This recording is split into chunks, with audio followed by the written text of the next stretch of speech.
Everyone. तो आज का वीडियो होने वाला है एक रिव्यू वीडियो जिसमें हम कंपेयर करेंगे टेंट मॉस्किटो नेट को जो हमारी नॉर्मल पुराने ज़माने की मच्छरदानियाँ आती हैं उससे। तो बिना किसी देरी के आइए शुरू करते हैं।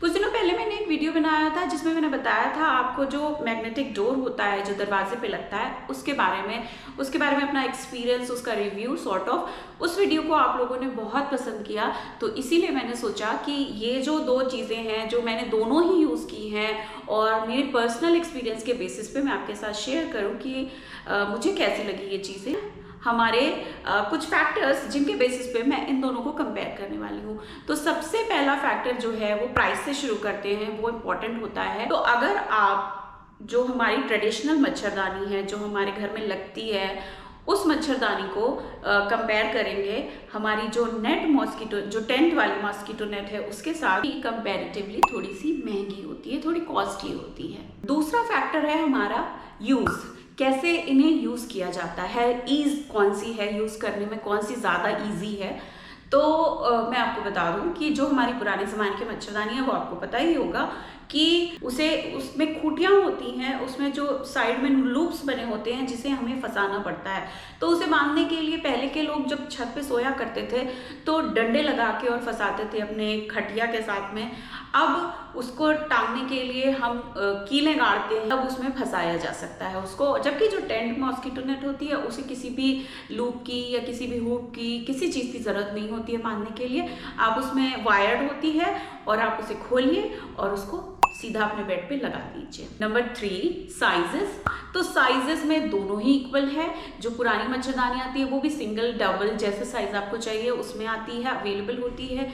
जिस भी मटेरियल में आपको चाहिए, जिस भी मटेरियल में आपको चाहिए हर मटेरियल में आपको अवेलेबल होती है। और जो हमारी टेंट मॉस्किटो नेट होती है वो भी जिस साइज में आपको चाहिए उसमें अवेलेबल होती है, सिंगल डबल जैसा भी साइज आपको चाहिए, क्वीन साइज, किंग साइज सारे में अवेलेबल होती है। और आई थिंक जो ब्रांडेड होती है उसका मटेरियल थ्रेड पे होता है और जो लोकल होती है वो प्लास्टिक्स में होती है, इसलिए शायद वो थोड़ी सी चीप होती है। जो सबसे इम्पॉर्टेंट है मेरे हिसाब से, क्योंकि मेरे पास एक छोटा बच्चा है तो उसके हिसाब से एग्जिट्स, जब आप मच्छरदानी के अंदर चले गए और उसके बाद जब आपको किसी काम के लिए उठना है, रात में वॉशरूम जाने के लिए, किसी भी चीज़ के लिए उठना है, तो जो मेरे हिसाब से ये जो हमारी पुरानी मॉस्किटो नेट है वो चारों साइड से अवेलेबल होती है निकलने के लिए। आप उसको नीचे दबाएंगे, अपने गद्दे के नीचे या जैसे भी दबाएंगे, उसको रखेंगे या खुला छोड़ देंगे, उसमें से निकलना ईजी होता है बच्चे के लिए भी और किसी के लिए भी, कहीं से भी आप निकल सकते हो चारों साइड से। बट जो टेंट वाली मॉस्किटो नेट होती है उसमें सिर्फ 2 एग्जिट्स होते हैं, एक राइट साइड में, एक लेफ्ट साइड में और एक राइट साइड में, और वो जिप पे होते हैं। तो आपको पहले तो जिप खोलना पड़ेगा, उसके बाद आप उसमें से फटाक से निकलिए। और मुझे ये डर रहता है अगर आपके एरिया में मच्छर ज़्यादा है तो वो जल्दी से अंदर घुस सकते हैं। और बच्चों के साथ तो बिल्कुल ही, क्योंकि मैंने यूज़ किया है तो बिल्कुल ही नॉट ईजी टू यूज़ है वो। अगली बात करते हैं हम स्पेस की। दोनों में स्पेस मेरे हिसाब से तो सेम ही रहता है। जो टेंट मॉस्किटो नेट रहता है वो साइज पे डिपेंड करता है आपने कैसा लिया है, और ये भी जो पुरानी मच्छरदानी है वो भी साइज पे डिपेंड करती है। तो साइज के हिसाब से, स्पेस के हिसाब से दोनों का सेम। अगर हम ड्यूरेबिलिटी की बात करें, मतलब कि दोनों में से कौन सी है जो ज़्यादा दिन चलेगी आपको लगता है, तो मैंने दोनों यूज़ किए जैसा कि मैंने आपको बताया। तो मेरे हिसाब से जब मैंने ये वाली यूज़ की ना, जो टेंट मॉस्किटो नेट होती है, और मैंने ब्रांडेड यूज़ की उसको, तो अमेज़ॉन से खरीदी थी मैंने। तो जब मैंने यूज़ की ना तो उसमें वो जो थ्रेड्स होते हैं वो काफ़ी टाइट रहते हैं। तो इवन मेरे एक्सपीरियंस में अगर आपका नेल भी उसमें लग गया ना, छोटा बच्चा है तो बहुत ही ज़्यादा रिस्की है, वो चल ही नहीं पाएगी। बट अगर आपका नेल भी लग गया ना उसमें, तो वो नेल उसको काट देता है, उसके थ्रेड्स को खुल जाते हैं। ज़रा सा कुछ भी लगेगा वो थ्रेड खुल जाएगा, जगह जगह से खुल जाएगा। तो इस मामले में जो ये वाली मच्छरदानियाँ होती हैं वो ज़्यादा बेटर होती हैं। उनके थ्रेड्स मेरे हिसाब से टाइट होते हैं। अगेन वो डिपेंड करता है मटेरियल पे, बट मेरे हिसाब से अगर आपने थोड़ा भी अच्छा मटेरियल लिया है तो ये जो मच्छरदानी होती है वो बहुत ड्यूरेबल होती है, बहुत दिन चलती है। अंटिल कि आप कोई शार्प ऑब्जेक्ट उसमें लगा नहीं रहे तब तक वो कटती नहीं है। अगर हम बात कर रहे हैं ड्यूरेबिलिटी की, तो हम रिपेयर की भी बात करेंगे कि हम कौन सी मच्छरदानी को रिपेयर कर सकते हैं अपने घर पे।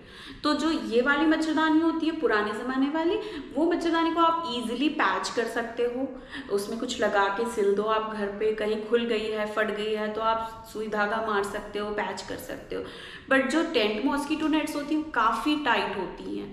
वो इसीलिए टाइट होती है क्योंकि वो पूरी वायर के ऊपर फ्रेम्ड होती हैं मिलिट्री टेंट्स की तरह, और जैसे टेंट खुलता है वो पूरी एकदम टाइट होके खुल जाती है। तो उसमें पैचिंग करना या उसको रिपेयर करना घर पे बिल्कुल इम्पॉसिबल है। मैंने ट्राई किया है, मुझसे तो बिल्कुल नहीं हुआ। So at the end of the video आप खुद देख सकते हो ये सारे फैक्टर्स जिनके बेसिस पे मैंने कंपेयर किया है, और मैं आपको अपने पर्सनल एक्सपीरियंस से बता रही हूँ कि मैंने एक टेंट वाला मॉस्किटो नेट मंगाया, उसको फिर वो ख़राब हो गया, वैसे ही स्क्रैचेस आ गए, जगह जगह से खुल गया, रिपेयर करना बहुत मुश्किल हो गया। तो फिर हमने दूसरा लिया, उसके साथ भी वही सेम प्रॉब्लम आई हमें। तो वापस हम आ गए अपनी पुरानी ज़माने वाली मॉस्किटो नेट पे, और अभी हम उसे यूज़ कर रहे हैं, और आई थिंक साल भर हो गया है हम कॉन्टिन्यूसली उसे यूज़ करते हैं, रोज़ यूज़ करते हैं। आई होप आपको वीडियो पसंद आया होगा। अगर पसंद आया है तो अपने दोस्तों के साथ शेयर करिए, और मेरे अमेज़ॉन स्टोर का लिंक मैं आपके साथ शेयर कर रही हूँ। इस स्टोर पर जाकर आप अपनी मनपसंद की बहुत सारी चीज़ें खरीद सकते हैं। जो भी मेरी फेवरेट चीज़ें हैं मैंने अपने स्टोर में ऐड कर रखी हैं। अगर आपको पसंद आए तो कुछ वहाँ से परचेज़ कर सकते हैं, और मेरे चैनल को सब्सक्राइब करिए। Thank you for watching.